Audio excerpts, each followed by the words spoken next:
Good afternoon.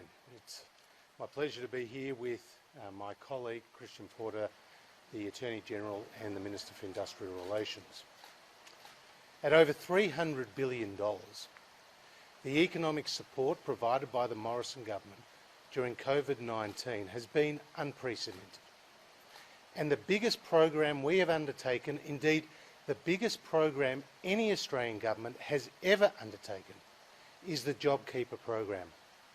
And today, it is supporting more than 3.5 million Australian workers and is an economic lifeline for around 1 million Australian businesses. The passage through the Parliament tonight of the JobKeeper legislation will see this remarkable program extended and expanded for another 6 months. There's also critical industrial relations flexibility arrangements that come with this legislation, and that's going to be absolutely critical to our economic recovery. The passage of the legislation tonight is going to give confidence and certainty to millions of Australian workers and provide hope for our economic recovery. Christian. Thanks, Josh.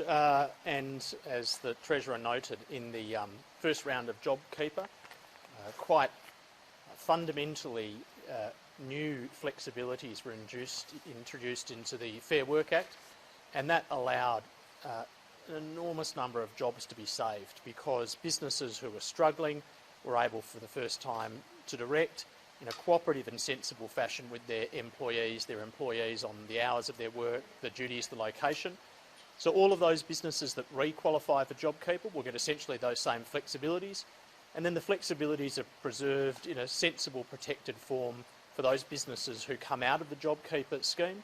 So formally, if you're a business and you were suffering a 70% downturn in your turnover, now you're starting to trade out, but you're still in a very difficult situation. You might be 20% down in your turnover. You will be able to access those flexibilities and direct, particularly with protections on hours, and that will, we think, save many, many businesses and an enormous number of jobs. So I'm really pleased for those businesses who, whilst they come out of JobKeeper, are still able to access those flexibilities in what we think will be business-saving policy. Treasurer, are you confident that JobKeeper won't have to be extended past March next year? Well, it's always been a temporary program, it's always been a targeted program, and it's always been scalable. And what we have done is expanded and extended this program based on the circumstances that we find ourselves in. So the extension of the program till the end of March, I think, is going to be a great relief to millions of Australian workers. And as we know, economic conditions in Victoria right now are really tough.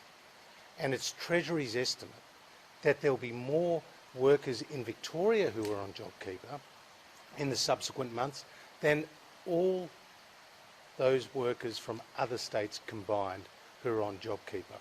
So our focus is on helping Victoria suppress the number of new cases, to make headway in the pathway to economic recovery, and we believe that as we get the virus under control and restrictions are starting to ease, people will get back to work, and then you won't need JobKeeper into the future. Treasurer, with the first round of JobKeeper first tax, there were concerns about the fund being abused by employers and pressuring employees to accept the payment under their terms, taking a portion of payment and so on.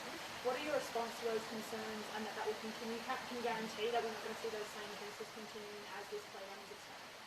Well, as you know, the ATO conduct their normal compliance activities, but what we have seen so far is that the JobKeeper program has performed a remarkable job. They're not my words, they're the words of the Governor of the Reserve Bank. Now, of course, we want profitable businesses because profitable businesses employ people, but our focus has been about maintaining that formal relationship between employer and employee. That's what JobKeeper has done, and together with the other economic support programs that we have undertaken, Treasury estimate that we have saved some 700,000 jobs and prevented the unemployment rate being 5% higher than it is today.